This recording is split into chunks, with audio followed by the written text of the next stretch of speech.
Namaste, I'm Kanchana Advocate. Today I'm dealing with the Limitation Act 1963. It is executive or procedural law. It is not a substantive law. The long title of the act is an act to consolidate and amend the law for the limitation of suits or other proceeding and for purposes connected therewith. Short title of the act is the Limitation Act 1963 with effect from 1st January 1964. Law of limitation does not create any right nor take away any right of the parties. The Act prescribes a particular period within which the rights are to be enforced. Within the prescribed period, the right of a person is perfect right that can be enforced in court of law. After the prescribed period, the right becomes imperfect right that cannot be enforced in court of law. But if the defendant discharges the liability outside the court, law allows it. In the case of Balakrishnan versus M.A. Krishnamurthy, AR 1988, Supreme Court 3222, page number, Supreme Court held that Limitation Act is based on public policy. Limitation Act is based on two Latin maxims. Those are vigilantibus non dormantibus jura subvenient. Means law helps those who are vigilant over their rights but not who are negligent. Second maxim is interest republica et sit finis litium. In the interest of state there must be end to a litigation. ఈ two maxims base చేసుకొని మనకి limitation act అనేది ఉందన్నమాట. In the absence of Limitation Act, people may go to the court at any time of their choice. It may cause lot of inconvenience to the parties, witnesses and to the courts. It may also result into destruction or dilution of evidence by which a party may lose the case. ఒకవేళ limitation act లేనట్లయితే parties వాళ్ళకి ఎప్పుడు ఇష్టం ఉంటే అప్పుడు వెళ్తారు అనమాట. Of their choice కోర్టుకి వెళ్ళడం అనేది జరుగుతుంది. దానివల్ల lot of inconvenience to parties, witnesses and court also. ఇంకా దీనివల్ల ఏమవుతుంది, దానివల్ల రిజల్ట్ ఏంటంటే to destruction or dilution of evidence by which the party may lose the case.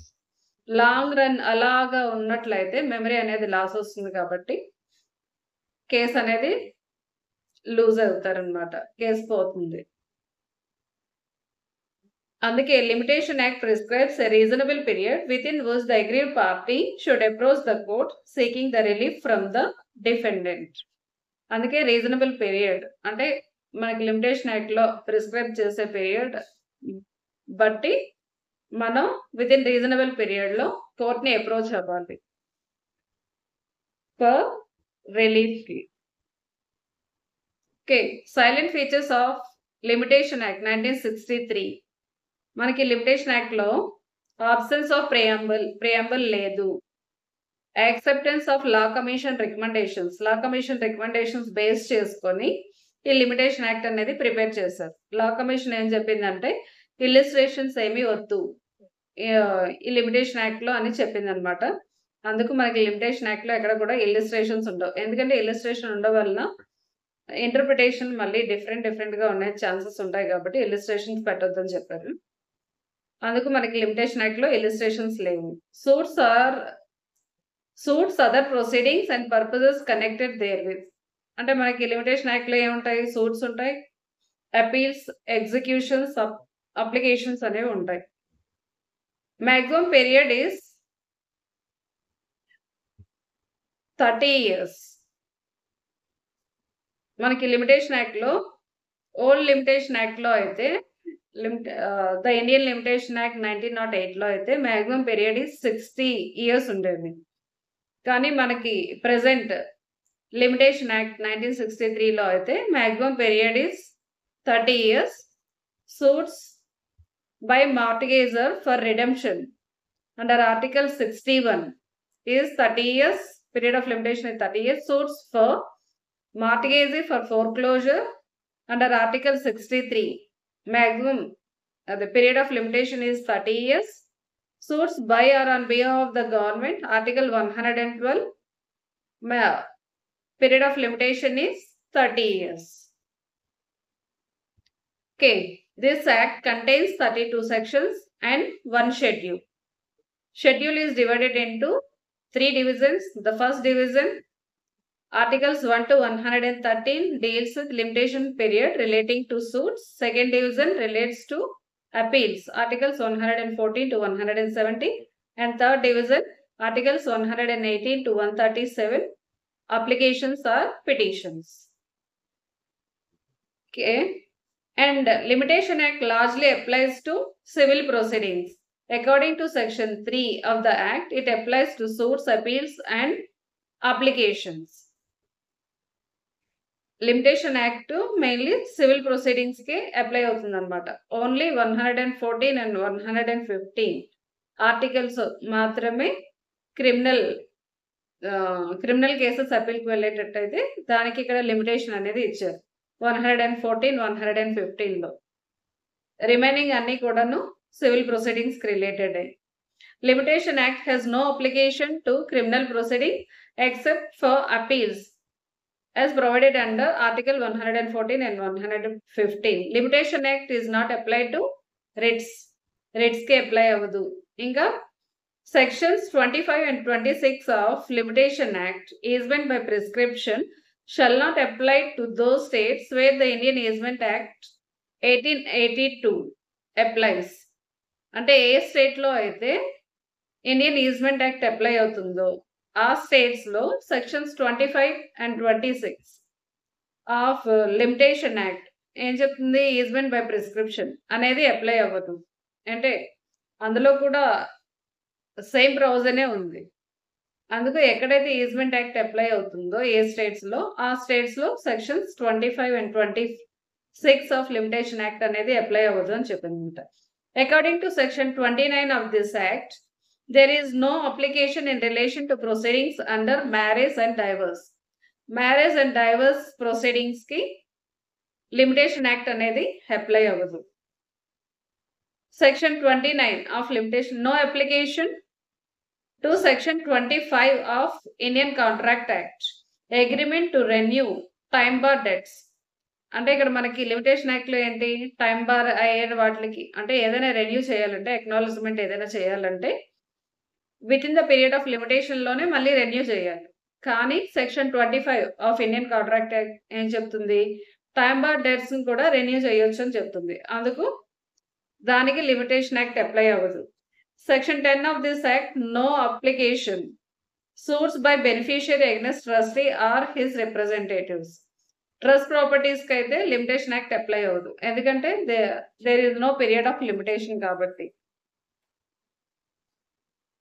If a special or local law expressly bars the application of Limitation Act, has no application. Otherwise, Limitation Act has general application. అంటే special act or local law express గా bar చేస్తుంది అనుకోండి, application of limitation act bar చేస్తే అంటే apply అవ్వదు అని చెప్పినట్లయితే special act కి ఆర్ లోకల్ లాస్ కి అప్లై అవ్వదు.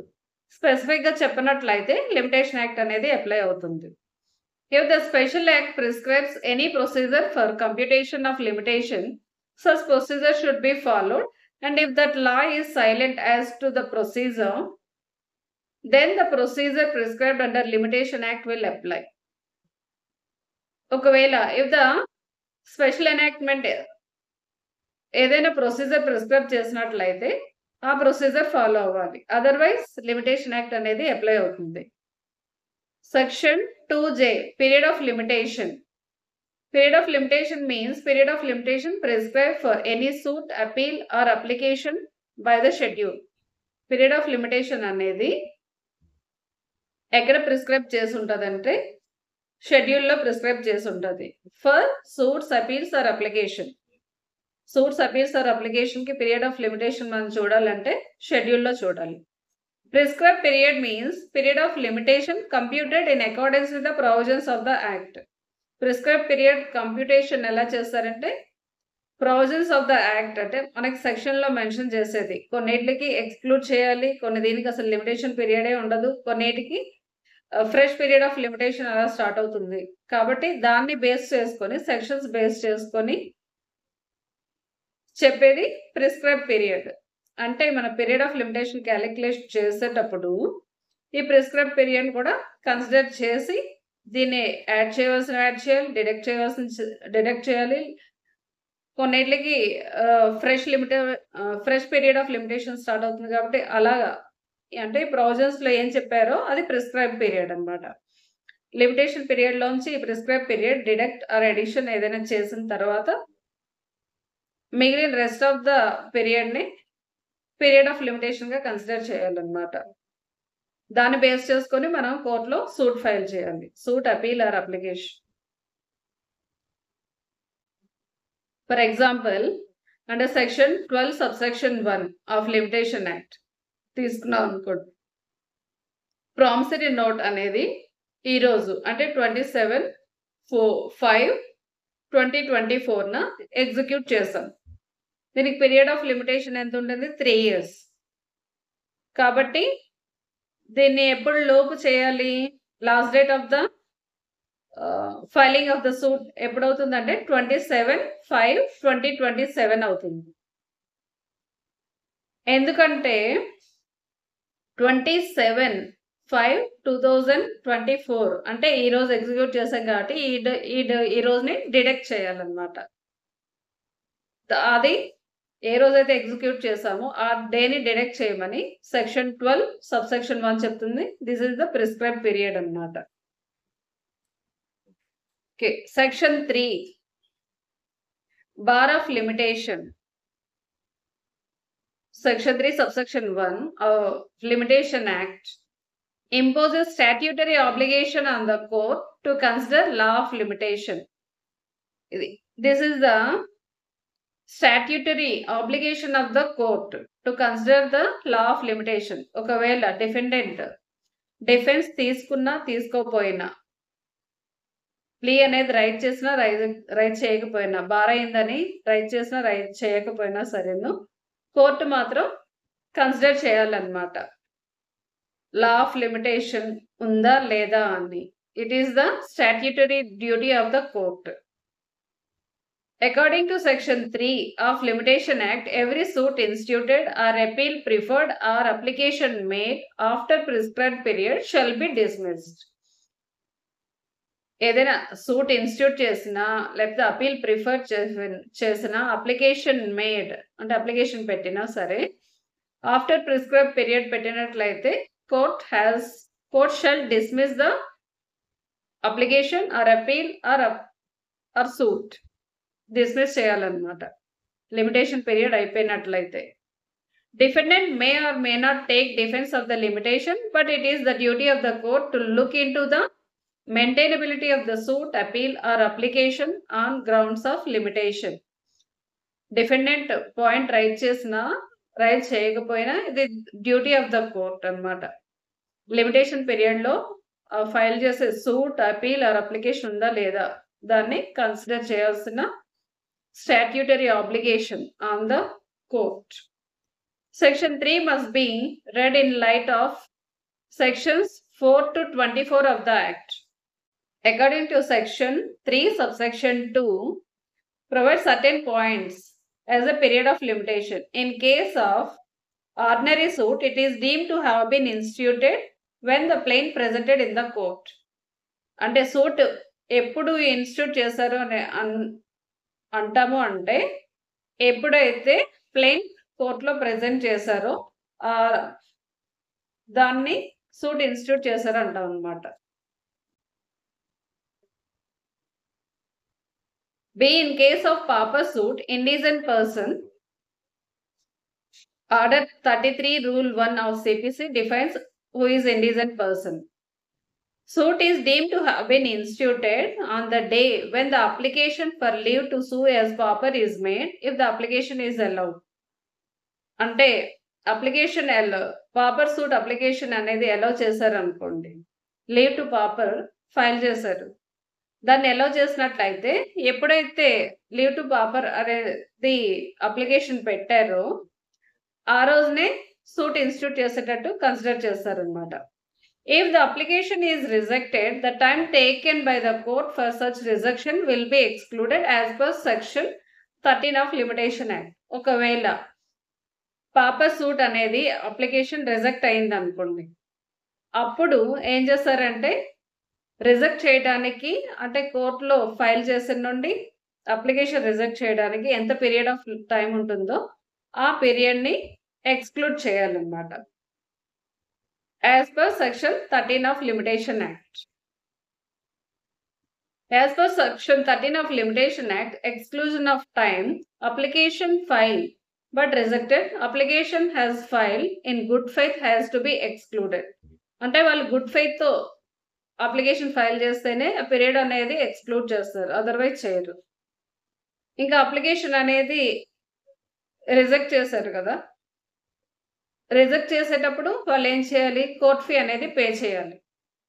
అంటే ఇమీడియట్గా చేయాల్సిన నెసెసిటీ ఉంటుంది. కానీ order 33 rule 15A of CPC grant time for payment of court fee is extended to section 13 of limitation act.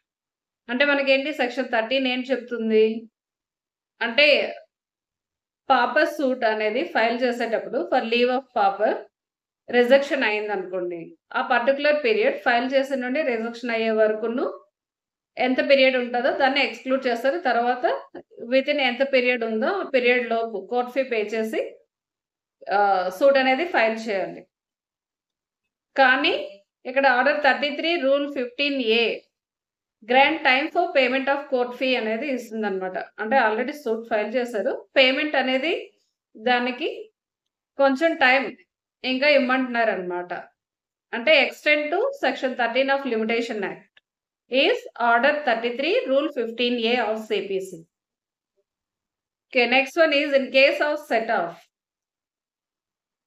The amount which the defendant is asking to set off must be within the limitation on the date when the suit is instituted by the plaintiff. It need not be within the limitation on the day when the written statement is filed. Set off cheyali anukunte the amount which the defendant is asking for set off must be within the limitation on the day when the suit is instituted. Ante plaint vesetappudu or suit file చేసేటప్పటికి limitation ఉంటే సరిపోతుంది అనమాట. తర్వాత limitation period అయిపోయినా సరే సంబంధం లేదు. Suit file చేసే టైంకి విత్ ఇన్ ద లిమిటేషన్ పీరియడ్లో ఉంటే అమౌంట్ రికవర్ చేసుకోవడానికి సెట్ ఆఫ్ అనేది క్లెయిమ్ చేయొచ్చు. In case of counter claim the amount which the defendant claims must be with in the limitation on the date when the return statement is file. Counter claim అనేది claim చేయాలంటే defendant return statement file చేసేటప్పటికి with in the limitation పీరియడ్లో ఉండాలన్నమాట. ఆ amount counter క్లెయిమ్కి amount file చేయాలి అంటే counter క్లెయిమ్కి in case of counter claim the amount which the defendant claims must be with in the limitation on the day when the return statement is filed. Counter claim A amount అయితే ఉంటుందో defendant claim చేయాలనుకుంటే దానికి period of limitation return statement file చేసే టైంకి period of limitation ఉండాలి. ఎందుకంటే counter claim shall be treated as a cross suit. ఇది కూడా సూట్ లాగే ఉంటుంది కాబట్టి, అంటే ఇప్పుడు డిఫెండెంట్ వేసే సూట్ కాబట్టి ఇది అప్పటికి అంటే రిటర్న్ స్టేట్మెంట్ ఫైల్ చేసే టైంకి విత్ ఇన్ ద లిమిటేషన్ పీరియడ్లో ఉంటేనే అప్లై అవుతుంది, లేకపోతే క్లెయిమ్ చేయలేరు.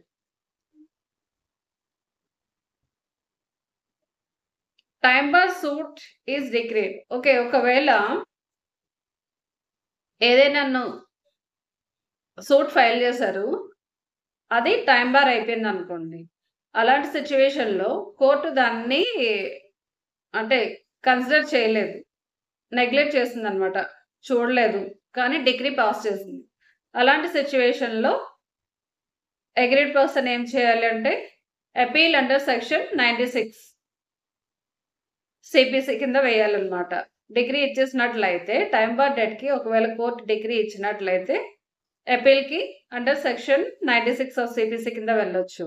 Defendant satisfy the court that the suit is time bar by limitation, then the duty upon the trial court equally applies to appellate court. అంటే జనరల్గా ఏంటి, ట్రయల్ కోర్ట్ అనేది statutory obligation of the trial court to see whether the suit is time barred or not.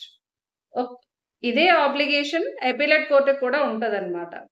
ఎందుకంటే ఇక్కడ trial court తన statutory obligation అనేది fulfil చేయలేదు, అందుకని అపీల్కి వెళ్ళారు. కాబట్టి డిఫెండెంట్ కోర్ట్ని సాటిస్ఫై చేసినట్లయితే అపీలేట్ కోర్టులో కూడాను దీన్ని డిస్మిస్ చేయవచ్చు. అపీలేట్ కోర్టే కాదు, ఈవెన్ సుప్రీంకోర్టులో కూడా మనం డిస్మిస్ చేయవచ్చు అనమాట. Failure of trial court to consider the issuance of time bar, it can be raised in appeal or even in successive appeals. అంటే ట్రయల్ కోర్ట్ ఫెయిల్ అయిందనమాట to consider the time bar సూట్ని consider చేయనప్పుడు appellate court అయినా లేకపోతే further appeal court అయినా even సుప్రీంకోర్టులో కూడాను మనం పాయింట్ని రైజ్ చేయొచ్చు. It can be raised even at the stage of execution also. Order 7, Rule 11D. The plaint shall be rejected where the suit appears from the statement made in the plaint to be barred by law. మన order 7 rule 11Dలో కూడా చెప్తుంది అనమాట. ఒకవేళ ఏంటి suit అనేది time bar అయితే దాన్ని reject చేస్తారు. కేసులో Narni Rammurthy versus Ravula Somasundaram and others. ఇందులో ఏం చెప్తున్నారంటే, when limitation is pure question of law and from pleadings itself it becomes apparent that the suit is barred by limitation, then of course it is the duty of the court to decide the limitation at outset even in absence of the plea. ఒక limitation అనేది question of law అయినట్లయితే plea rise చేయకపోయినా సరే court అనేది సూట్ని dismiss చేయాలి. However, in case where the question of limitation is mixed with question of law and fact, and suit does not appear to be barred by limitation on face of it, then the facts necessary to prove limitation must be pleaded, an issue raised and then proved. ఒకవేళ on face of it ఇది time bar అయినట్టు తెలియనట్లయితే అలాంటి పాయింట్ని defendant point rise చేయాలి. దానికి rise చేసిన తర్వాత దాన్ని ప్రూవ్ చేయాలన్నమాట, డిస్మిస్ చేయాలి అంటే. In the case of Narni Rammurthy versus Ravula Somasundaram and others, అంటే ప్యూర్ క్వశ్చన్ ఆఫ్ లా అయినట్లయితే కోర్టు ఇనిషియల్ అట్ థ్రెష్హోల్డ్లోనే సూట్ అనేది డిస్మిస్ చేయాలి. ఒకవేళ మిక్స్ క్వశ్చన్ ఆఫ్ లా అని ఉన్నట్లయితే, mixed question of fact and law ఉన్నట్లయితే అలాంటి సిచ్యువేషన్లో డిఫెండెంట్ ప్లీడ్ చేయాలి అండ్ ప్రూవ్ చేయాలన్నమాట. అప్పుడు ప్రూవ్ చేసిన తర్వాత కోర్టు డిస్మిస్ చేస్తుంది. Section 4, expiry of prescribed period when court is closed. According to section 4 of the act, if the last day for institution of suit or preferring an appeal or making an application happens to be holiday, or where the court has not functioned during normal working hours such as strike or bandh etc., the next working day is the last day for institution of suit, appeal or application. అంటే జనరల్గా ఏంటి,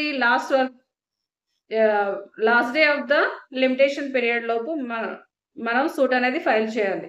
కానీ ఆ last day అనేది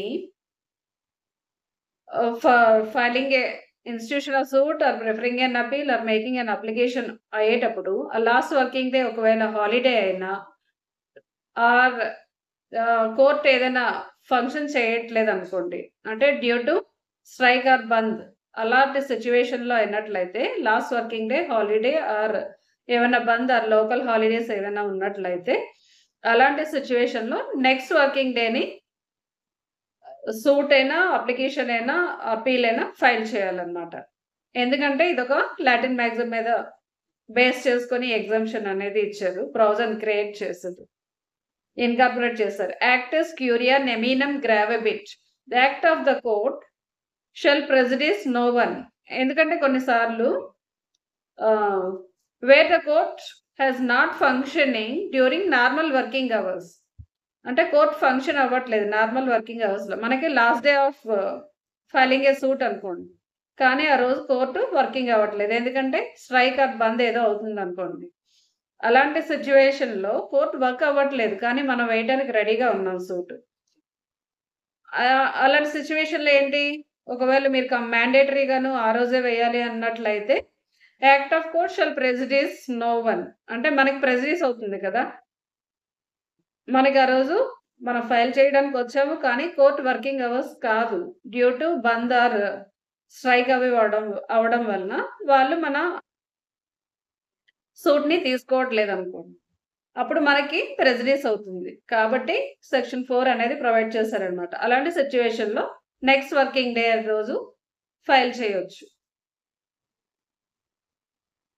లెక్స్ నాన్ కోజిట్ యాడ్ ఇంపోజిబిలియా means law does not expect the performance of the impossible things ని. అంటే హాలిడే రోజు లాస్ట్ వర్కింగ్ డే అయినట్లయితే మనం కంపల్సరీగా సూట్ ఫైల్ చేయాలని ఎప్పుడు చెప్పదు, ఇంపాసిబుల్ థింగ్స్ ని చేయమని ఎవరు కూడా చెప్పరు. కాబట్టి సెక్షన్ 4 అనేది ఇన్కార్పొరేట్ చేయడం జరిగింది. Working day but local holiday then next working day. అంటే లోకల్ హాలిడే అనుకోండి, నెక్స్ట్ వర్కింగ్ డే రోజు చేస్తారు. అంటే కొన్ని ఏరియాస్లో వర్కింగ్ డే ఉంటుంది, కొన్ని ఏరియాస్లో లోకల్ హాలిడే ఇచ్చారు. ఆ లోకల్ హాలిడే కాబట్టి ఆ నెక్స్ట్ వర్కింగ్ డే రోజు చేయాలి. సెక్షన్ 4 అనేది సూట్స్, అపీల్స్, అప్లికేషన్కి అప్లై అవుతుంది. ఇంకా ఒక ఎగ్జాంపుల్ చూద్దాం. ఏంటంటే suit can be file in X or Y court. అంటే ఒక సూట్ ఫైల్ చేయడానికి 2 కోర్ట్స్లో జ్యూరిస్డిక్షన్ ఉన్నాయి. అంటే ఏంటంటే ఇమ్మూవబుల్ ప్రాపర్టీ అనుకోండి, the property situated in 2 different districts అనుకోండి. అలాంటప్పుడు 2 డిఫరెంట్ కోర్ట్స్లో ఉంటాయి. అప్పుడు ప్లెయింటిఫ్ అనే రైట్ ఉంటుంది అనమాట, ఏ కోర్టులో ఫైల్ చేయాలనేది. That is the right of the plaintiff. కాబట్టి ఏ కోర్టులోనైనా ఫైల్ చేయొచ్చు. ఇక్కడ ఈ కోర్టులో ఏంటంటే ఒక కోర్టులో లోకల్ హాలిడే ఉంది లాస్ట్ డే, ఒక కోర్టు మాత్రం వర్కింగ్ అవుతుంది.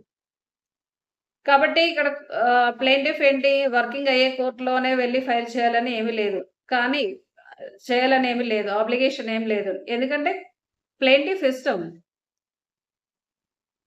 కాబట్టి ఒక కోర్టులో లోకల్ హాలిడే, ఇంకో కోర్టు వర్కింగ్ డే, కానీ ప్లెయింటిఫ్ ఏంటంటే లోకల్ హాలిడే కోర్టులో ఫైల్ చేద్దాం అనుకుంటున్నాడు అన్నమాట. అంటే ఏంటి, ఆ రోజు కాకుండా ఆ నెక్స్ట్ డే ఫైల్ చేయాలి. కానీ ఇక్కడ ఏంటి, లోకల్ హాలిడే కదా, ఇతనేంటంటే ఫైల్ చేయాలంటే నెక్స్ట్ డే ఈ లోకల్ హాలిడే ఉన్న కోర్టులో ఆ నెక్స్ట్ డే ఫైల్ చేయాలి. అదే ఇక్కడ లోకల్ హాలిడే కదా, నేను ఫైల్ చేసేది ఇంకొక కోర్టు, అది లాస్ట్ వర్కింగ్ డే రోజు వర్క్ చేసింది, కానీ అక్కడ వెళ్ళి ఫైల్ చేయడానికి లేదనమాట. అంటే ఇక్కడ లోకల్ హాలిడే కాబట్టి ఇక్కడ ఎగ్జంప్షన్ అనేది వచ్చింది, 1 డే ఎక్స్టెండ్ అయ్యింది, నెక్స్ట్ వర్కింగ్ డే రోజు చేయాలి. జనరల్ క్లాజెస్ యాక్ట్ సెక్షన్ 10 కూడా అదే చెప్తుంది అనమాట. ఏదైనా హాలిడే ఆర్ ఏదైనా లోకల్ హాలిడేస్ అయినట్లయితే నెక్స్ట్ వర్కింగ్ డే రోజు ఫైల్ చేయాలని జనరల్ క్లాజెస్ యాక్ట్ సెక్షన్ 10 కూడా సేమ్ పాయింట్నే చెప్తుంది అనమాట. Corresponding provision to section 4 is general clauses act section 10. Section 5 extension of prescribe period in certain cases. కొన్ని కేసెస్లో ప్రిస్క్రైబ్ పీరియడ్ అనేది ఎక్స్టెండ్ అవుతుంది అనమాట. అంటే section 5 is nothing but condonation of delay. Section 5 of limitation act, this is condonation of delay applies only in cases of appeals and applications or petitions. అపీల్స్కి అప్లికేషన్స్కి apply అవుతుంది, సూట్స్కి అప్లై అవ్వదు. It does not apply to suits. The reason is that for filing a suit, reasonable period is given by law between 1 to 12 years generally. However, in case of appeals or application, the period of limitation is very short. That is generally to 30 to 90 days ఉంటుంది కాబట్టి అపీల్కైనా అప్లికేషన్స్కైనా 30 to 90 days మధ్యలో period of limitation ఉంటుంది కాబట్టి వీటికి condonation of delay ఒకవేళ late అయినట్లయితే వాళ్ళకి delay condone చేయడానికి సెక్షన్ 5 అనేది ఇచ్చారనమాట. ఇది ఓన్లీ అపీల్స్ అండ్ అప్లికేషన్స్కే అప్లై అవుతుంది. Section 5 does not apply to execution petitions. There is no delay condonation for filing an execution petition because period of limitation is 3 and 12 years under Article 135 and 136 of Limitation Act. అంటే జనరల్గా ఎగ్జిక్యూషన్కి ఈ mandatory injection అనుకోండి, అది maximum period is 3 years. మిగిలిన వాటి అన్నిటికీ కూడా ఎగ్జిక్యూషన్కి వెళ్ళాలంటే 12 years. కాబట్టి ఇది కూడా ఎక్కువ పీరియడ్ ఉంది కాబట్టి కండోనేషన్ అనేది అలౌ చేయరు అని చెప్పారు. However in the states of Andhra Pradesh and Telangana, after filing of execution petition for further proceedings, delay condonation applies. Order 21 Rule 106 is amended and Sub Rule 4 inserted. అంటే ఎగ్జిక్యూషన్లో కూడా ఏమైనా అప్లికేషన్స్ పెట్టుకోవాలని అనుకుంటే section 5 of limitation act apply అవుతుంది అని ఇక్కడ ఏంటి మనకు ఆంధ్రప్రదేశ్ తెలుగు స్టేట్స్కి అమెండ్మెంట్ అనేది తీసుకొచ్చారు అనమాట. Condonation of delay is at discretion of the court. Such discretion shall be exercise judicially but not arbitrarily. ఇక్కడ ఏంటి section 5 condonation of delay is at discretion of the court. It is not a matter of right అనమాట. Court మనం ఇచ్చే cause of action sufficient కాజ్ని satisfy అయినట్లయితేనే condonation అనేది ఇవ్వడం జరుగుతుంది అనమాట. Such discretion shall be exercise judiciously and not arbitrarily. అంటే డిస్క్రిషన్ ఉంది కదా అని దాన్ని ఆర్బిట్రరీగా యూజ్ చేయడానికి ఏమీ లేదనమాట. జుడిషియల్ మైండ్ అనేది అప్లై చేయాలి. Appellant or applicant must show the sufficient cause for delay. What is sufficient cause depends on facts and circumstances of the case of each case. అంటే ప్లెయింటిఫ్ ఇక్కడ మనకేంటి condonation of delay section 5 applies only for appeals and అప్లికేషన్స్కి apply అవుతుంది కాబట్టి ఈ apply చేసేటప్పుడు must show sufficient cause of delay. And what is sufficient cause depends upon the facts and circumstances of the case. అది case to case differ అవుతూ ఉంటుంది అనమాట sufficient cause అనేది. ఫర్ ఎగ్జాంపుల్ సఫిషియంట్ కాజ్ చూసుకుంటే ill health, loss of court documents, delay in transit, natural calamities, minority, imprisonment in criminal jail. ఇలాంటి సిచ్యువేషన్లో అంటే court ముందు అపేర్ అవ్వలేరు కాబట్టి దానికి కండోనేషన్ ఆఫ్ డిలే అనేది ఇస్తారనమాట.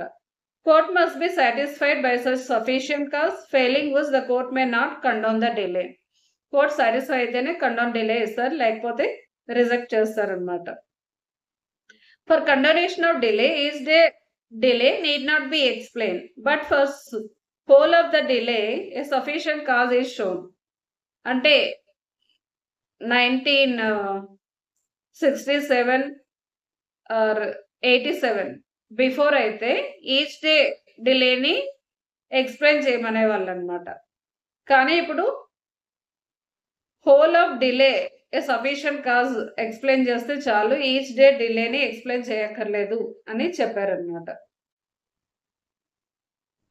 In cases of Ramnath Sao versus Govardhan Sao AR 2002 Supreme Court page number 1201 and also in the case of state of Jammu and Kashmir versus Ghulam Rasool Rathur. ఇందులో sufficient cause అనేది లిబరల్గా construction చేయాలి for substantial justice of the parties అని supreme court చెప్పిందనమాట. Doctrine of Legal Disability. Section 6 to 8 of Limitation Act. Section 6 Legal disability. If a person in whose favor right to sue arises is suffering from any of the legal disability, he can file the proceeding upon cessation of disability.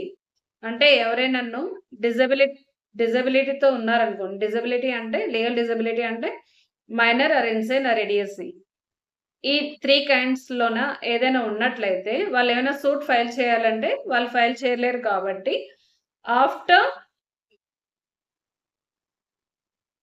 Upon cessation of the disability అంటే ఏంటి, వాళ్ళ disability పూర్తయిపోయిన తర్వాత suit అనేది file చేయాలని చెప్తుంది అనమాట. Section 6(1).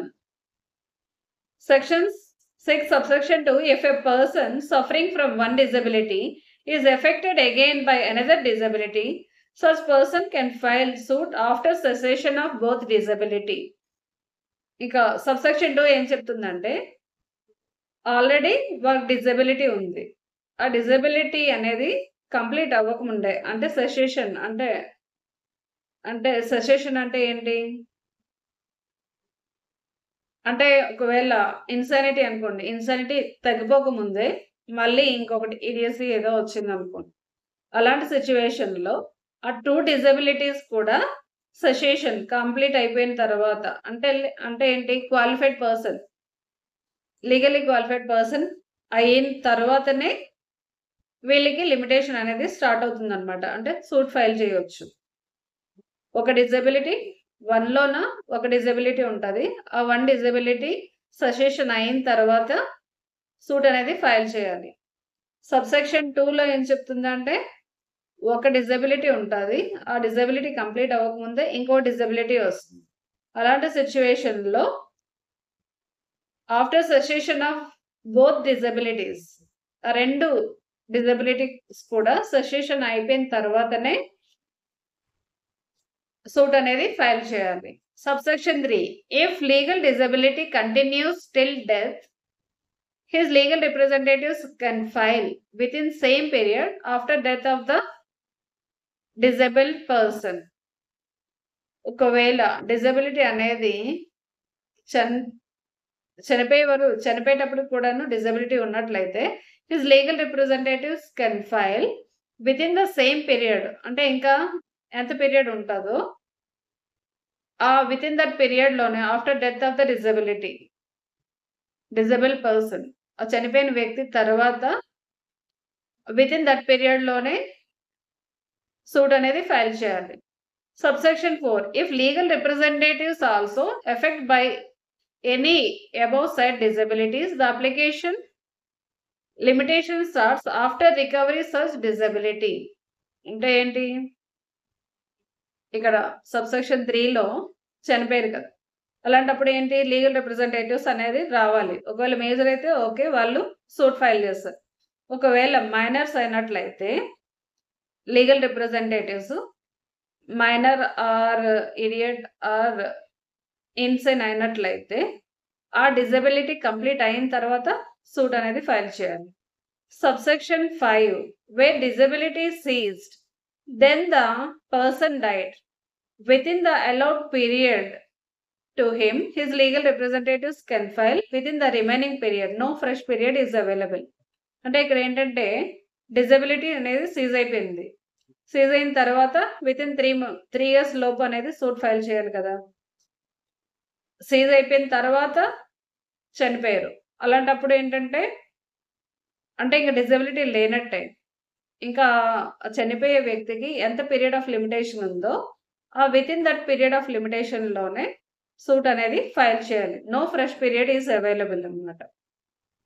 ఇంకా section 6 is not applicable to the following proceedings.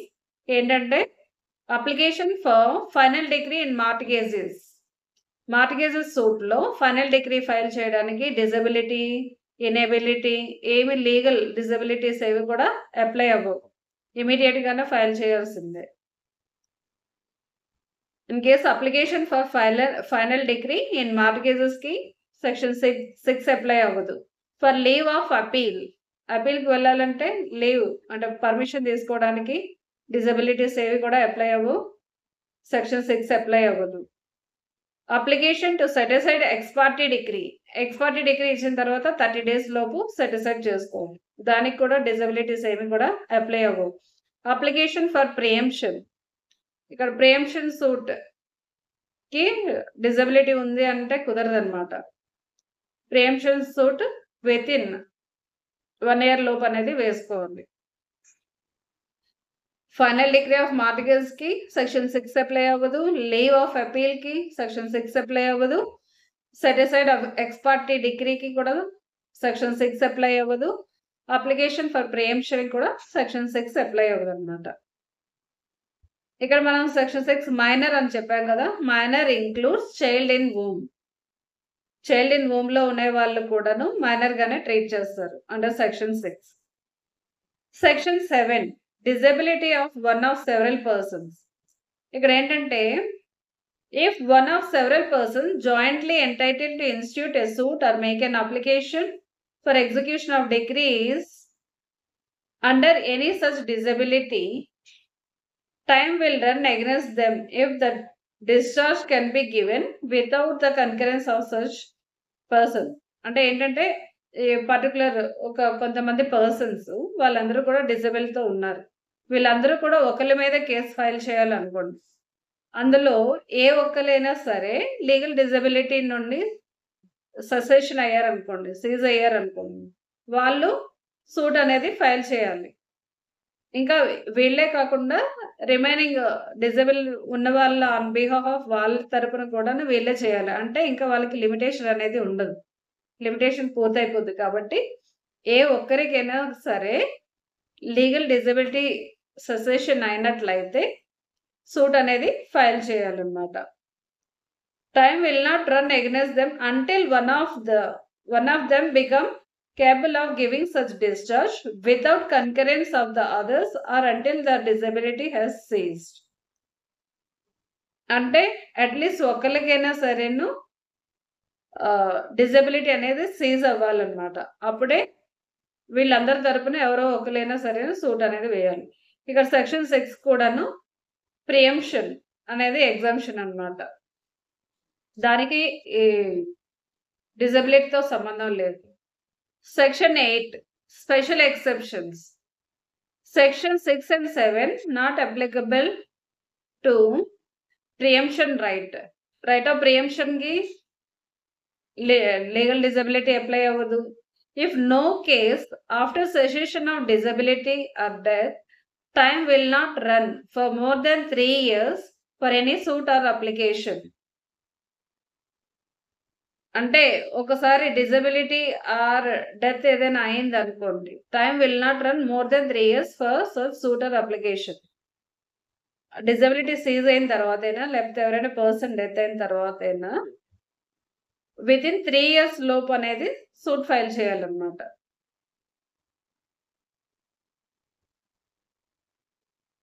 అలాంటి దీనికి ఇలాంటి ఎగ్జామ్షన్స్ అనేవి ఉండవు. Section 9 Continuous running of time. Once time has begun to run, no subsequent disability or inability to institute a suit or make an application stop it. అంటే ఒక్కసారి time అనేది start అయిందంటే, అంటే ఒకవేళ మైనర్ ఉన్నారు, ఆ మైనర్ పర్సన్ మైనర్ కాబట్టి legal disability, after he attains the majority has to file the suit.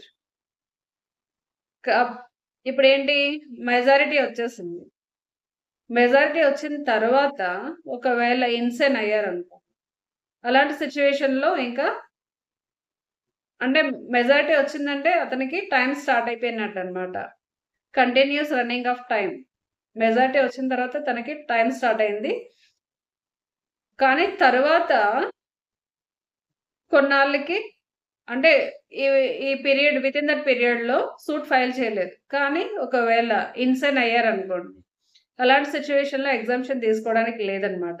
ఎందుకంటే once time has begun to run, no subsequent disability or inability to institute a suit or make an application stop it.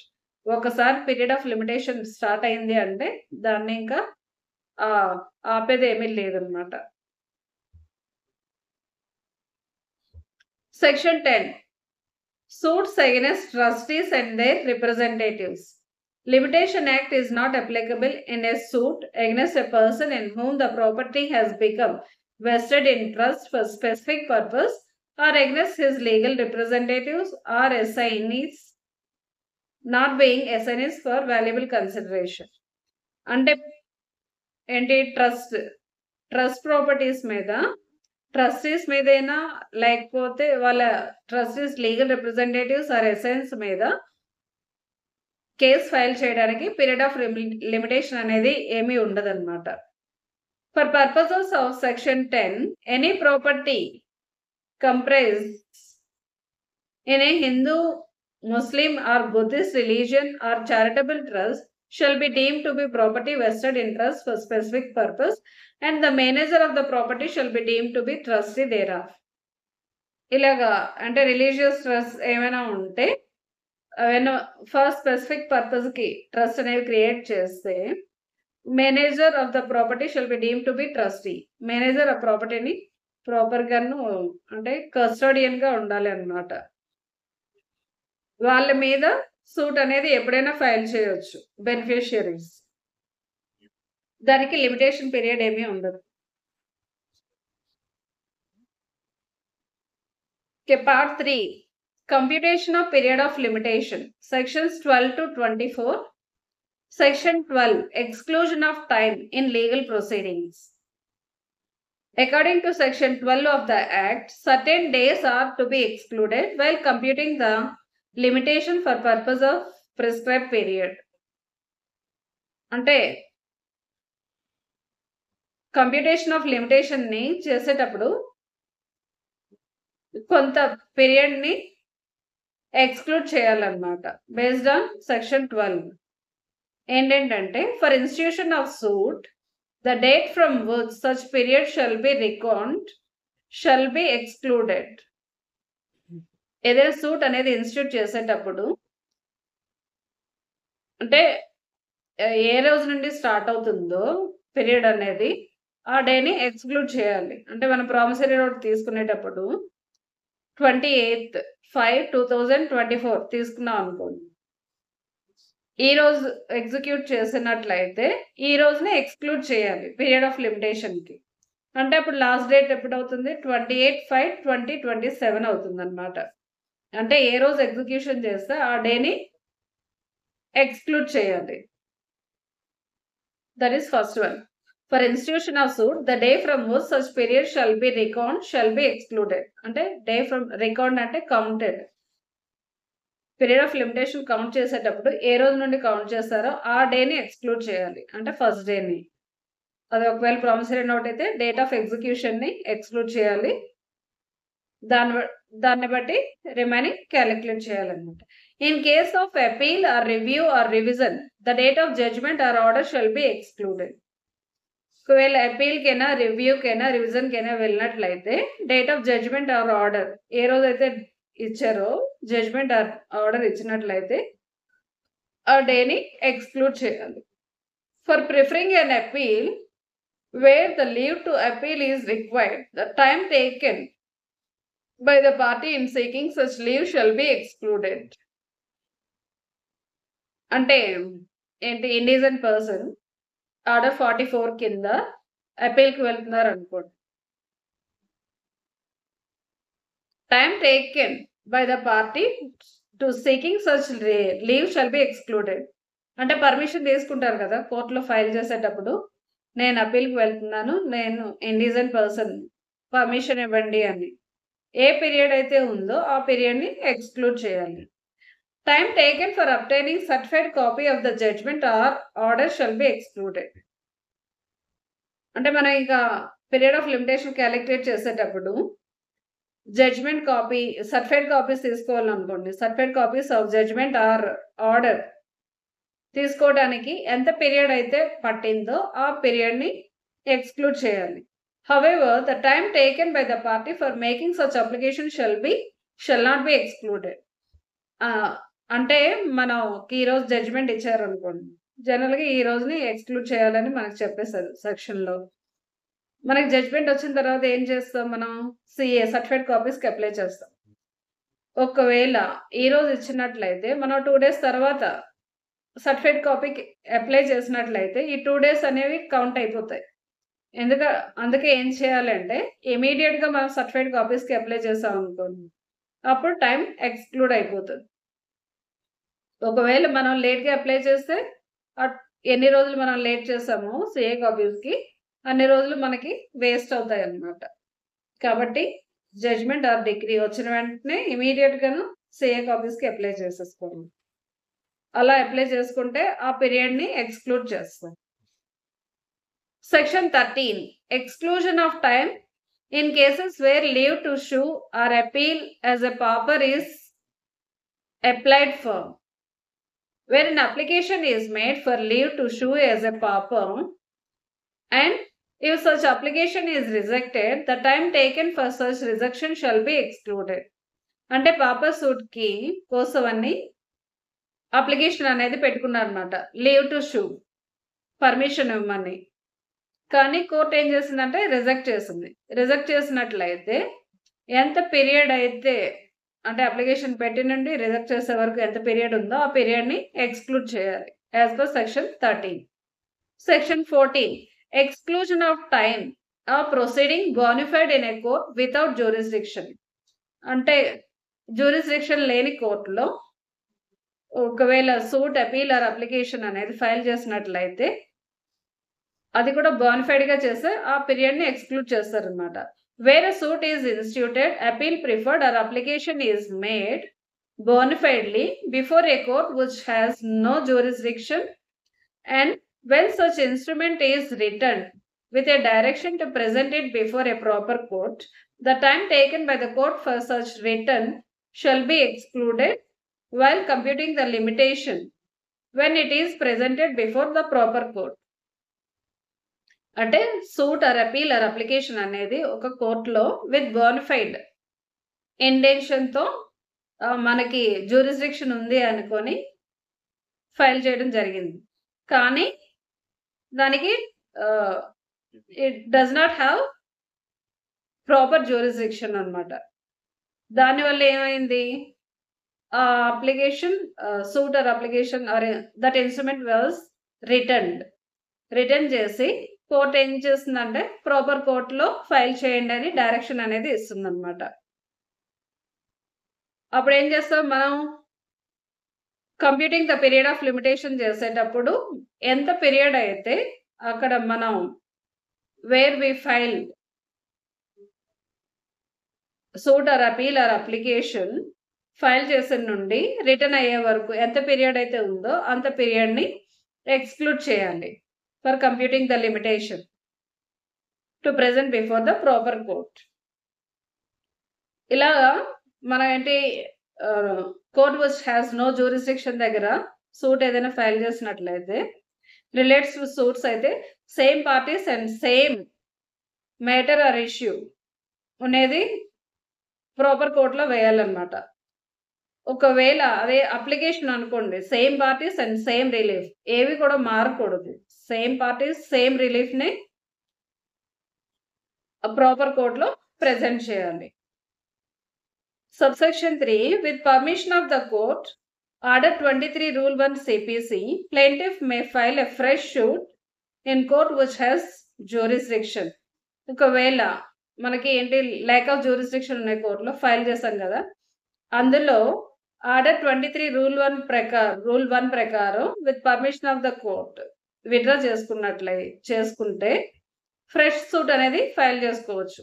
But with in limitation period. Okay, అలాగే ఉంటుంది.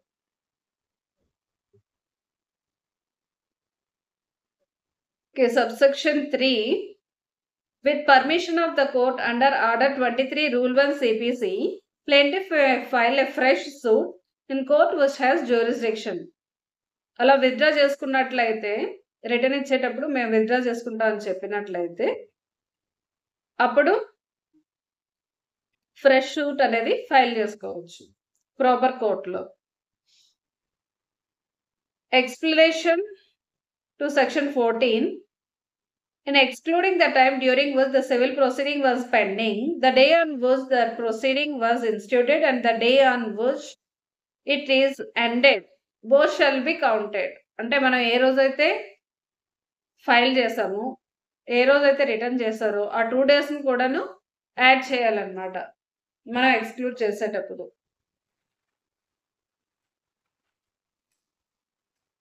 The plaintiff or applicant resisting an appeal shall be deemed to be prosecuting a proceeding. ఒకవేళ applicant నేనా plaintiff నేను నన్ను proceeding వెళ్లకుండా resist చేసినట్లయితే, అలా అని ప్రూవ్ చేసినట్లయితే డీమ్ టు బి ప్రాసిక్యూటింగ్ అని ట్రీట్ చేస్తారనమాట. Misjoinder of parties or cause of action shall be deem to be cause of like nature with defect of jurisdiction. దానికి కూడా డిఫెక్ట్ ఆఫ్ జ్యూరిస్డిక్షన్ గానే కన్సిడర్ చేస్తారనమాట. Misjoinder of parties or cause of action to be cause of like nature with defect of jurisdiction. అంటే cause of action బట్టి కూడా ఉంటుంది కదా. Cause of action ఎక్కడ అరైజ్ అయితే కన్సర్న్ కోర్టులో విత్ ఇన్ దట్ జ్యూరిస్డిక్షన్ లోనే సూట్ అనేది ఫైల్ చేయాలి. అలాంటప్పుడు కూడాను డిఫెక్ట్ ఆఫ్ జ్యూరిస్డిక్షన్ అవుతుందన్నమాట. Section 15. Exclusion of time in certain other cases. If suit or application for execution of decree has been stayed by an injunction order, such time period shall be excluded. If any suit or application for execution of decree has been stayed by an injunction order ఉందనుకోండి, ఎంత period అయితే ఉందో ఆ పీరియడ్ని exclude చేయాలి. Suit file చేయడానికైనా లేకపోతే execution application file చేయడానికైనా. Next one is for institution of suit where the previous consent or sanction of the government is required, the time taken for such consent or sanction shall be excluded. ఏదైనా suit file చేయడానికి consent or sanction of the government necessary అనుకోండి. అలాంటి సిచ్యువేషన్లో దానికి ఎంత time అయితే పడుతుందో ఆ పీరియడ్ని previous sanction or previous consent ఎంత ఉందో ఆ పీరియడ్ని ఎక్స్క్లూడ్ చేయాలి.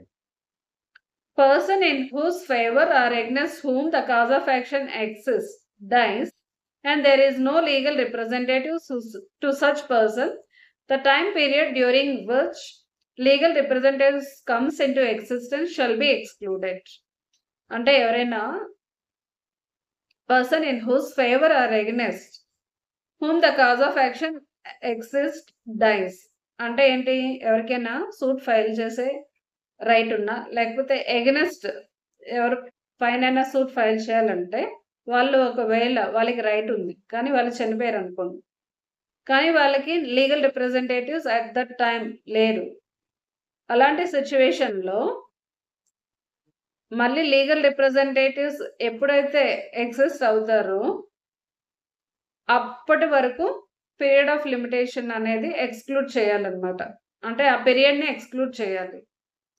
అంటే చనిపోయిన తర్వాత ఎవరైనా చనిపోయారు అనుకోండి, వాళ్ళు లీగల్ రిప్రజెంటేటివ్స్ లేరు, మళ్ళీ వాళ్ళు ఎవరైనా legal representatives comes into existence అయ్యే వరకును ఆ పీరియడ్ని ఎక్స్క్లూడ్ చేయాలి. If any person purchase the property in execution of a court decree, but one of the interested parties shout for set aside of sale and the same is pending but was dismissed ultimately, this period is excluded in calculating the suit for possession filed by such auction purchaser. అంటే ఎవరైనా person auction పర్చేజ్లో చేసినట్లయితే, court సేల్లోనే ఎవరైనా కొనుక్కున్నట్లయితే, purchase చేసినట్లయితే, purchase అయిన తర్వాత వీళ్ళు ఎవరైనా interested person are JDR ఏమైనా అబ్జెక్షన్స్ ఉంటే వాళ్ళు విత్ ఇన్ 60 days లోపు వాళ్ళు అప్లికేషన్ పెట్టుకుంటారు ఫర్ సెటిసైడ్ చేయమని. అలా సెటిసైడ్కి ఇంట్రెస్టెడ్ పర్సన్స్ ఎవరైనా పెట్టుకున్నట్లయితే అది పెండింగ్లో ఉంది, ఆ కొన్నాళ్ళ తర్వాత అది డిస్మిస్ అయిపోయింది అనమాట. అలాంటి సిచ్యువేషన్లో ఇప్పుడు ఏంటి, ఆక్షన్ పర్చేసర్ ఏం చేయాలి, కొనుక్కున్న నుండి విత్ ఇన్ 1 year లోపు పొజిషన్ తీసుకోవాలి. ఇప్పుడు ఇలాగా సూట్ ఫర్ పొజిషన్ ఫైల్ సర్చ్ ఆక్షన్ పర్చేసర్ ఏంటి 1 year కాబట్టి ఇలా 1 year క్యాలిక్యులేట్ చేసేటప్పుడు సెటిసైడ్ ఆఫ్ సేల్ అప్లికేషన్ పెట్టిన నుండి అప్లికేషన్ డిస్మిస్ చేసే వరకు ఎంత పీరియడ్ అయితే ఉందో అంత పీరియడ్ని ఎక్స్క్లూడ్ చేయాలి. ఎక్స్క్లూడ్ చేసి దాని remaining period with in 1 year లోపు సూట్ ఫర్ పొజిషన్ అనేది ఫైల్ చేయాలన్నమాట. Next one, the time during which the defendant is absent from India. మన జనరల్గా ఎవరు ప్లెయింటిఫ్ ఏం చేస్తారు, డిఫెండెంట్ మీద సూట్ ఫైల్ చేస్తారు. అదే డిఫెండెంట్ ఇండియాలో లేనట్లయితే ఆ పీరియడ్ని ఎక్స్క్లూడ్ చేయాలి. మళ్ళీ ఇండియాకి ఎప్పుడు వస్తే అప్పుడు అనమాట సూట్ ఫైల్ చేయాలి. ఎంత పీరియడ్ లేకపోతే అంత పీరియడ్ని ఎక్స్క్లూడ్ చేయాలి. Mandatory notice before institution of suit is required. The time taken for such period shall be excluded. అంటే అగైన్స్ గవర్నమెంట్ ఏదైనా సూట్ ఫైల్ చేయాలంటే అండర్ సెక్షన్ 80 ప్రకారం నోటీస్ ఇవ్వాలి. 80 ఆఫ్ సిపిసి ప్రకారం నోటీస్ ఇవ్వాలి. కాబట్టి ఆ నోటీస్ పీరియడ్ అనేది ఎక్స్క్లూడ్ చేయాలి. In relation to suit or an execution proceeding, if a receiver is appointed, a period of 3 months shall be excluded while computing the limitation for enforcement of right in relation to property where such receiver is appointed. ఒకవేళ ఏదైనా suit or execution proceedings initiate చేయాలంటే if receiver కానీ appoint అయినట్లయితే 3 months receiver appoint అయిన నుండి 3 months వరకు కూడా ఆ పీరియడ్ని ఎక్స్క్లూడ్ చేయాలి. While computing the period of limitation for enforcement of rights in relation to property where the receiver is appointed. Receiver appoint అయిన నుండి 3 months వరకును ఆ పీరియడ్ని ఎక్స్క్లూడ్ చేయాలి. Okay, next section 16, effect of death on or behalf of accrual of right to sue. If a person in whose favor or against whom the cause of action exists has died and there is no legal representative to sue or to be sued, till the arrival of legal representative of such decease, time shall be excluded. అంటే ఎవరైనా person చనిపోయినట్లయితే a person whose favor or against whom the cause of action exists ఉంది, కానీ legal representatives లేనట్లయితే మళ్ళీ legal representatives ఎప్పుడు ఎగ్జిస్టెన్స్లోకి వస్తారో వచ్చే వరకు period of limitation time will be excluded. అంటే చనిపోయిన నుండి మళ్ళీ లీగల్ రిప్రజెంటేటివ్స్ ఎగ్జిస్టెన్స్లోకి వచ్చే వరకు ఎంత పీరియడ్ ఉంటుందో ఆ పీరియడ్ని ఎక్స్క్లూడ్ చేయాలి. Section 17, effect of fraud or mistake. If due to fraud or mistake on part of defendant or respondent, plaintiff could not get the knowledge of his right or title, the period during such fraud or mistake. Section 17, effect of fraud or mistake. If due to fraud or mistake on part of the defendant or respondent, plaintiff could not get the knowledge of his right or title, the period during such fraud or mistake occurred is excluded from the period of limitation. అంటే ఎవరికి ప్లెయింటిఫ్కి right are title ఉంది, కానీ తనకి అది right are title ఉందని తెలియకుండా respondent or defendant fraud or mistake చేసినట్లయితే ఆ పీరియడ్ని ఎక్స్క్లూడ్ చేయాలి. కానీ అప్లికేషన్ ఎప్పుడు ఫైల్ చేయాలంటే ఆ ఫ్రాడ్ ఆర్ మిస్టేక్ని తెలిసిన నుండి విత్ ఇన్ 1 year లోపు సూట్ అనేది ఫైల్ చేయాలి. Section 18, effect of acknowledgement in writing. Acknowledgement means admission of an existing liability by the person. Acknowledgement అంటే ఒప్పుకోవడం అంట. Admission of existing liability of a person. నాకు liability ఉందని acceptance ఇవ్వడం అనమాట. A valid acknowledgement renews the limitation period from the date of acknowledgement. అంటే ఏంటి, ఒకవేళ అక్నాలెడ్జ్మెంట్ ఇచ్చారు అంటే అక్నాలెడ్జ్మెంట్ అంటే ఏంటి, ఇక్కడ రైటింగ్ ఉండాలి, సిగ్నేచర్ ఉండాలి. అలా ఇచ్చినట్లయితే మనకి జనరల్గా ఏదైనా ఒక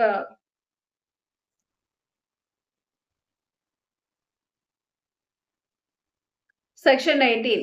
Effect of acknowledgement in writing.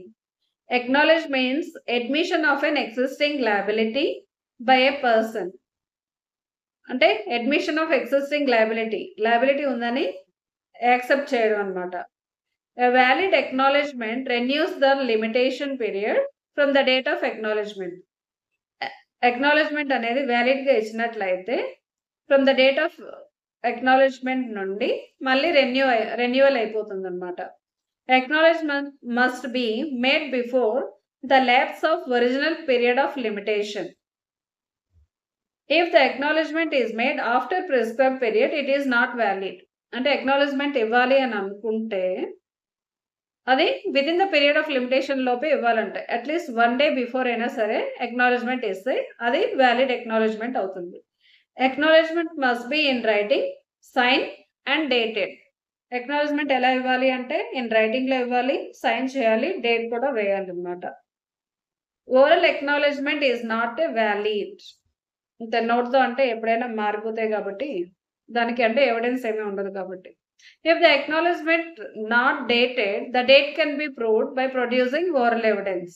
జనరల్గా ఏంటి అక్నాలెడ్జ్మెంట్ రైటింగ్ ఉండాలి, సిగ్నేచర్ ఉండాలి, డేట్ ఉండాలి. కానీ ఒకవేళ అక్నాలెడ్జ్మెంట్ లో డేట్ వేయనట్లయితే బై ప్రొడ్యూసింగ్ ఓరల్ ఎవిడెన్స్తో ప్రూవ్ చేసుకోవచ్చు అనమాట. There is no restriction as to number of acknowledgements. Every valid acknowledgement renews the limitation period. అంటే ఈ acknowledgement any number of times, అంటే లిమిటేషన్ అయిపోతుందంటే మళ్ళీ వాళ్ళతో రెన్యూ చేయించుకోవచ్చు. అలాగే ఎన్నిసార్లు అయినా చేయొచ్చు. దానికి ఏమి రిస్ట్రిక్షన్ ఏమీ లేదు. Refusal to discharge the liability is also valid acknowledgement. నేను ఇవ్వను అన్నారు అనుకోండి, refuse to discharge the liability. నాకు అంటే ఏంటి, డిశ్చార్జ్ ఉంది కానీ లయబిలిటీ ఉంది కానీ నేను డిశ్చార్జ్ చేయను అని చెప్పారనుకోండి, రిఫ్యూజ్ చేశారనుకోండి, దాన్ని కూడాను వ్యాలిడ్ అక్నాలెడ్జ్మెంట్ అంటారు అనమాట. Acknowledgement must be given by party who has got the liability or by his authorised agent. ఈ అక్నాలెడ్జ్మెంట్ అనేది ఆ పర్సన్ అయినా ఇవ్వచ్చు, లేకపోతే హిస్ ఆథరైజ్డ్ ఏజెంట్ కూడా ఇవ్వచ్చు అనమాట.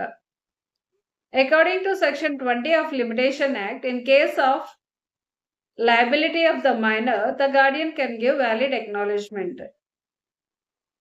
Liability minus liability అనుకోండి, మైనర్ ఇవ్వలేడు కాబట్టి on behalf of minor guardian వ్యక్తి వ్యాలిడ్ అక్నాలెడ్జ్మెంట్ ఇవ్వచ్చు as per section 20 of limitation act. In case of Hindu undivided family, an acknowledgement made by Karta is binding on all the co-persons or members of the family. Hindu undivided family అనుకోండి, కర్త valid acknowledgement ఇచ్చినట్లయితే that is binding on all the co-persons or all the members of the family. Okay, that is also acknowledgement. A check issued and dishonored is acknowledgement. Cheque issue చేశారు కానీ అది dishonour అయింది అనుకోండి, దాన్ని కూడా acknowledgement గానే consider చేయాలి. Acknowledgement is not limited to money suits only and it is wider to include any liability. Only money రిలేటెడే కాకుండాను ఇంకా ఎనీ అదర్ లయబిలిటీస్ కూడా ఈ అక్నాలెడ్జ్మెంట్ అండర్ సెక్షన్ 18 అనేది అప్లై అవుతుంది. Section 19 effect of payment on account of debt or of interest on legacy. అంటే ఇది part payment అనమాట. If there is a part payment of debt or interest on legacy before the expiry of period of limitation, fresh period of limitation shall be computed from the time when the payment was made. Further, the person making part payment should endorse the same and should sign. అంటే acknowledgement లో మనకి అసలు ఏమి amount ఏమి ఇవ్వకర్లే, just acknowledgement ఇచ్చి రాసి in writing ఉండాలి, sign చేయాలి, డేట్ వేయాలి. అది సెక్షన్ 18. కానీ సెక్షన్ 19 లో ఏంటి, కొంత అమౌంట్ అనమాట పార్ట్ పేమెంట్ అనేది జరగాలి. పార్ట్ పేమెంట్ అనేది అవ్వాలి, should endorse the same and should sign. నేను ఇంత అమౌంట్ ఇచ్చాను అని రాసి మళ్ళీ సైన్ కూడా చేయాలి. అంటే నేను ఇంత అమౌంట్ ఇచ్చానంటే రిమైనింగ్ ఇవ్వలేదనే కదా ఇంప్లాయిడ్లీ. అప్పుడు కూడా రెన్యూ అవుతుందన్నమాట.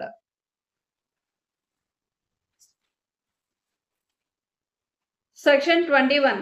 Effect of substituting or adding new plaintiff or defendant. Where after institution of suit, no new plaintiff or defendant is substituted or added, the suit shall, as regards him, be deemed to have been instituted when he was so made a party. Okay, suit institute చేసిన తర్వాత ఎవరైనా కొత్తగా plaintiff or defendant వాళ్ళని substitute are add చేసినట్లయితే వాళ్ళని ఎప్పటి నుండి చేసినట్లు అంటే ఏ రోజైతే వాళ్ళని సబ్స్టిట్యూట్ ఆర్ యాడ్ చేశారో ఆ రోజు నుండి చేసినట్టు కన్సిడర్ చేయాలి అని చెప్తారు.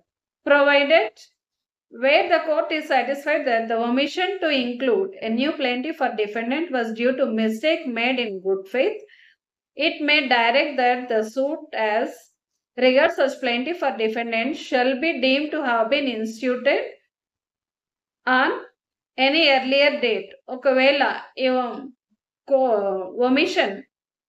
omission to include new plaintiff or defendant due to mistake made in good faith అయినట్లయితే అని కోర్ట్ సాటిస్ఫై అయినట్లయితే ఈ ఏంటి new plaintiff or defendant substituted or added అయ్యారు కదా, వాళ్ళని date of institution of suit నుండి ఉన్నట్టుగానే కన్సిడర్ చేయాలి అని చెప్తున్నారు. Deem to have been instituted on earlier date అంటే ఏ రోజైతే సూట్ ఫైల్ చేశారో ఆ రోజు నుండి ఉన్నట్టుగానే డీమ్ చేయాలి అని చెప్తున్నారు. Nothing in section 21 subsection 1 shall apply to a case where a party is added or substituted owing to assignment or devolution of any interest during the pendency of suit, or where the plaintiff is made as a defendant or defendant is made as a plaintiff. అంటే ఎవరైనా అంటే partition suit ఉన్నాయనుకోండి, ఎవరైనా drop అయిపోతున్నాం అనుకోండి, first one of the person suit file చేశారు partition, కానీ తర్వాత తను డ్రాప్ అయితే one of the defendant to become a plaintiff అవుతారు అనమాట. నేను ఉంటాను అని చెప్తారు, లేకపోతే సూట్ క్లోజ్ అయిపోద్ది కాబట్టి పార్టీషన్ సూట్. అలాగా plaintiff to defendant, defendant to plaintiff application పెట్టుకోవాలి అనుకుంటే సెక్షన్ 21 ప్రకారం పెడతారు అనమాట. ఎవరైనా యాడింగ్ సబ్స్టిట్యూటింగ్ అయినట్లయినా, లేకపోతే అసైన్మెంట్ ఏదైనా ప్రాపర్టీ ఇచ్చినట్లయినా, లేకపోతే ఏదైనా ప్రాపర్టీ పెండెన్సీలోన అంటే డివల్యూషన్ ఆఫ్ ఎనీ ఇంట్రెస్ట్ ఏదైనా ప్రాపర్టీస్ పంచుకున్నట్ల అయితే వాళ్ళని కూడా ఇంక్లూడ్ చేస్తారు.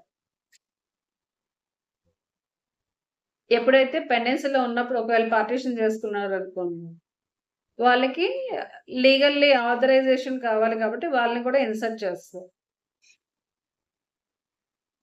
దాన్ని effect of substituting or adding new plaintiff or defendant under section 21 ప్రకారం ఫైల్ చేయాలి.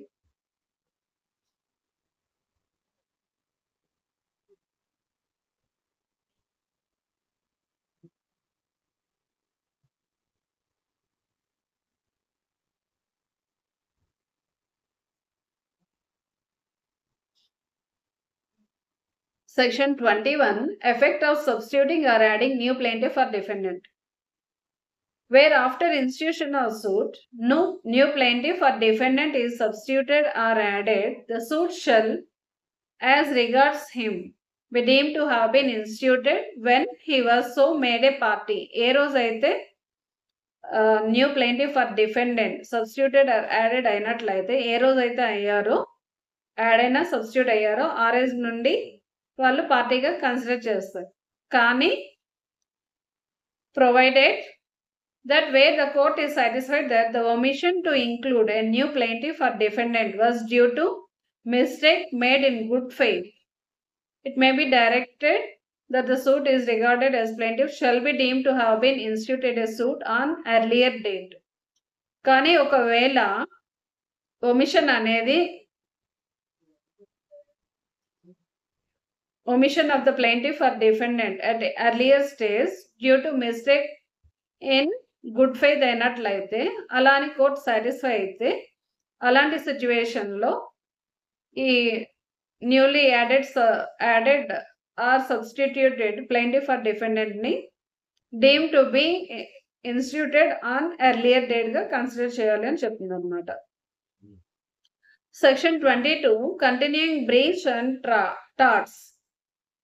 In case of continuing breach of contract or in case of continuing tort, a fresh period of limitation begins to run at every moment of the time during which the breach or the tort as the case may be continues. అంటే continuous breach are tart అయినట్లయితే ఇలాగా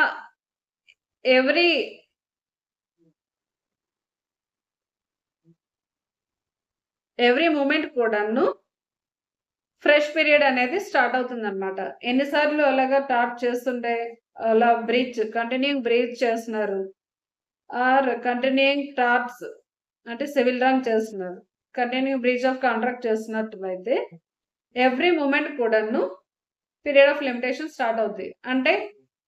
అంటే కొత్తగా మళ్ళీ చేస్తే మళ్ళీ period of limitation అప్పటి నుండి స్టార్ట్ అవుతుంది అనమాట. పాత దాంతో కన్సిడర్ చేయక్కర్లేదు. సెక్షన్ 23 కాంపెన్సేషన్‌కి సూట్ ఫైల్ చేయాలి అంటే మ్యాండేటరీగా స్పెషల్ డ్యామేజెస్ ఉండాలి. అవి ఎప్పటి నుండి ఎలా కన్సిడర్ చేస్తాము అంటే computed from the time when injury results. ఎప్పుడైతే ఇంజురీ అయిందో అప్పటి నుండి క్యాలిక్యులేట్ చేయాలి. Section 24 computation of time mentioned in the instrument. అంటే టైం అంటే ఏం తీసుకుంటారంటే all instruments shall be for purposes of Limitation Act deemed to be made with reference to Gregorian calendar.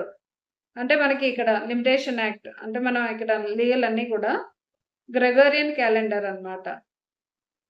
అంటే ఏంటి, ఇంగ్లీష్ క్యాలెండర్ మనం యూజ్ చేస్తాం. Gregorian calendar మనం ఇప్పుడు ప్రెసెంట్ డేట్స్ అన్ని ఎలా క్యాలిక్యులేట్ చేస్తున్నామో అవన్నీ కూడా Gregorian calendar. Part 4 Acquisition of easement by prescription. Section 25 Acquisition of easement by prescription అంటే ఏదైనా where access and use of light or air to and any building having been peacefully, ఏదైనా air or light ఏదైనా building peaceful for any building కన్నా పీస్ఫుల్గా enjoy చేస్తున్నారు అనుకోండి as an easement రైట్గా without any interruption for period of 20 years అయితే దాన్ని easement by prescription అంటారు అనమాట. అలాగే where any way or water course అది కూడా వితౌట్ ఎనీ ఇంటరప్షన్ ఎంజాయ్ చేస్తున్నట్లయితే for period of 20 years that is also acquisition of easement by prescription. అంటే air or water or light ఏదైనా without any interruption for period of 20 years in case of private property అయినట్లయితే దాని acquisition of easement by prescription అంటారు అనమాట. అదే in case of public property or government property అయినట్లయితే without any interruption 20 years 30 years enjoy చేసినట్లయితే ఆ property మీద acquisition of easement by prescription అనేది వస్తుంది అనమాట గవర్నమెంట్ ప్రాపర్టీస్ అయితే. Section 27 extinguishment of right to property, concept of adverse position. Section 27 of limitation act and article 65 schedule of limitation act 1963. Adverse position. As a general rule, law of limitation does not create any right nor take away any right of the parties. However, Section 27 of the Act extinguishes the right of owner to the property on applying the concept of adverse position. General ga enti limitation act em cheptundi ఏ right కూడాను create చేయదు, ఏది right ఇవ్వడం ఉన్నది జరగదు, does not create any right not take away any right of the parties చెప్తుంది. కానీ section 27 మాత్రం extinguishes the right of the owner of the property on applying the concept of adverse position. ఈ adverse position అనే concept base చేసుకొని వాళ్ళ right అనేది extinguish అంటే పోతదన్నమాట under section 27. Where a property is taken into position by an unauthorized person, that is అంటే ఆక్యుపైర్ అన్నమాట, and if no action is taken by the owner for period of 12 years from the date of knowledge of adverse possession, now the owner has to forego his right over such property. అంటే ఎవరైనా unauthorised person are ఆక్యుపైయర్ తన ప్రాపర్టీని occupy చేసినట్లయితే పొజిషన్లో ఉన్నాడు, ప్రాపర్టీని వాళ్ళ పొజిషన్లో తీసుకొని ఇఫ్ నో అలా తీసుకున్నాడని ఈ రైట్ఫుల్ ఓనర్కి తెలిసినా సరే ఏ యాక్షన్ కూడా తీసుకోలేదనుకోండి, అలాగే ఉన్నారు. కానీ ఆఫ్టర్ 12 years తర్వాత ఏమవుద్ది, ఈ రైట్ఫుల్ ఓనర్ రైట్ అనేది పోతుంది యాజ్ పర్ సెక్షన్ 27. అందుకే ఎవరైనా ఆక్యుపైయర్స్ వాళ్ళ ప్రాపర్టీని ఆక్యుపై చేస్తే దాన్ని యాజిటేట్ చేయాలన్నమాట. మా ప్రాపర్టీలోకి నువ్వెందుకు వచ్చావు, పొజిషన్ మా ప్రాపర్టీలోకి నువ్వెందుకు ఇంటర్ఫియర్ అయ్యావు, ఎందుకు వచ్చావు, పొజిషన్ తీసుకున్నావని క్వశ్చన్ చేయాలి. క్వశ్చన్ చేయకుండా 12 years సైలెంట్గా ఉండి తర్వాత వస్తే వాళ్ళ రైట్ అనేది ఫోర్క్లోజ్ అయిపోతుంది అనమాట. అప్పుడు ఆక్యుపైయర్కి అడ్వర్స్ పొజిషన్ అనేది వస్తుంది. If the position is given by way of agreement such as lease, mortgage, rent etcetera, section 27 will not apply. అంటే ఒకవేళ బై అగ్రిమెంట్ ఇచ్చాం అనుకోండి, అంటే మనం కన్సెంట్ ఇచ్చాం మీరు ఉండండి అని, by way of lease, mortgage or rent, దేనికైనా ఒక అగ్రిమెంట్తో ఇచ్చినట్లయితే, మనం విల్ఫుల్గా ఇచ్చినట్లయితే మీరు ఉండండి అన్నట్లయితే అది దట్ ఈస్ అడ్వర్స్ పొజిషన్ ఏమీ అవ్వదు, అంటే సెక్షన్ 27 ఏమీ అప్లై అవ్వదు. To claim adverse position the defendant shall show that there is physical fact of exclusive position and he has an intention to possess the property as the owner of the property. అంటే ఏంటి ఇక్కడ, ఈ unauthorised person ఆక్యుపైయర్ ఏం చేశాడంటే physical fact of exclusive position, అంటే పొజిషన్లోకి వచ్చాడు, అంటే particular property ఉందనుకోండి, ఆ ప్రాపర్టీలోనే ఉంటున్నాడు. And intention to possess the property, నేను ఆ ప్రాపర్టీ కలిగి ఉండాలనుకుంటున్నాను, నేనే ఓనర్ని కూడా అని వాడు అనుకుంటాడు అనమాట. అలా అనుకొని ఉంటాడు ఆ defendant. That the defendant enjoys the property peacefully, openly and continuously, నెక్ కామ్, నెక్ ప్రికారియో. అంటే ఏంటి, 12 years కూడాను, not less than 12 years enjoy the property, పీస్ఫుల్గా ఎంజాయ్ చేస్తున్నాడు, అందరికీ తెలుసు, ఓపెన్గా అండ్ కంటిన్యూగా 12 years, అంటే వితౌట్ ఎనీ బ్రేక్. ఎప్పుడు పీస్ఫుల్గా చేస్తారు, రైట్ఫుల్ ఓనర్ వచ్చి అబ్జెక్ట్ చేయనట్లయితే పీస్ఫుల్గా ఉంటారు. అందరికీ ఓపెన్గా, అందరికీ ఏం తెలుసు, ఇతనే పొజిషన్లో ఉంటున్నాడు, ఇతడే ఓనర్గా ఫీల్ అవుతున్నాడు కాబట్టి అందరూ కూడా ఈ డిఫెండెంటే ఓనర్ అని అనుకుంటారు అనమాట. ఇంకా కంటిన్యూస్గా అట్లీస్ట్ 12 years కంటిన్యూస్గాను అదే పొజిషన్లో ఉన్నారు. అలా అది కూడా ప్రూవ్ చేయాలన్నమాట, నేనే ఉన్నాను అని చెప్పాలి. That the suit is instituted by the owner after 12 years from the date of adverse position of which he has knowledge. ఏంటి ఇక్కడ, అనాథరైజ్డ్ పర్సన్ 12 years నుండి ఉంటున్నాడు, కానీ suit was ఇన్స్టిట్యూటెడ్ by owner after 12 years from the date of adverse position of which he has knowledge. తెలుసు, knowledge ఉంది, unauthorised person ఆ ప్రాపర్టీలో ఉంటున్నాడు, పొజిషన్లో ఉన్నాడు అని, కానీ ఏమి చేయకుండా సైలెంట్గా ఉండి ఆఫ్టర్ 12 years వచ్చారు అనమాట. అప్పుడు కూడా అంటే ఇంకా ఫేవరబుల్ టు డిఫెండెంట్ ఉంటుందన్నమాట, అడ్వర్స్ పొజిషన్ ఉంటుంది. If the defendant succeeds in establishing all the above mention elements, now the court will extinguish the right of plaintiff and confers the right to the defendant. అలాంటి సిచ్యువేషన్లో court ఏం చేస్తుందంటే, ఇక్కడ ఏంటంటే prove చేశాడు, physical fact of exclusive పొజిషన్లోనే నేనున్నాను, intention to possess the property, and నేనే ఓనర్గా కూడా ఫీల్ అవుతున్నాను యాజ్ ఎ ఓనర్ అని ఇంటెన్షన్ ఉందన్నమాట. Defendant enjoy the property peacefully, openly and continuously for a period of 12 years or more ఉండాలని కూడా prove చేశాడు. ఇంకా ఈ ప్లెయింటిఫ్‌కి తెలుసన్నమాట. ఓనర్ ఆఫ్ ద ప్రాపర్టీకి నాలెడ్జ్ ఉంది. ఈ ఆక్యుపైయర్ ఉంటున్నాడు అని. కానీ ఆఫ్టర్ 12 years వచ్చి ఫైల్ చేశాడన్నమాట. ఇవన్నీ కూడా ప్రూవ్ చేసినట్లయితే అప్పుడు ఏం చేస్తది? Now the court will extinguish the right of the plaintiff and confers the right to the defendant. అలా ప్రూవ్ చేసుకున్నట్లయితే అప్పుడు ఆఫ్టర్ 12 years వచ్చి ప్లెయింటిఫ్ ఫైల్ చేస్తే నీకేమీ రైట్ ఉండదు. ఎందుకంటే అడ్వర్స్ పొజిషన్ అనేది క్రియేట్ అవుతుంది కాబట్టి. In the case of Ravindra Kaur Grewal versus Manjit Kaur, 2019 Supreme Court said that Section 27 of Limitation Act can be used as both shield and sword. Before 2019, Limitation Act, Section 27 of Limitation Act is used as a shield but not as sword. కానీ after 2019 నుంచిను section 27 అనేది both plaintiff favourable గాను defendant ఇద్దరు కూడా use చేయొచ్చు అన్నమాట.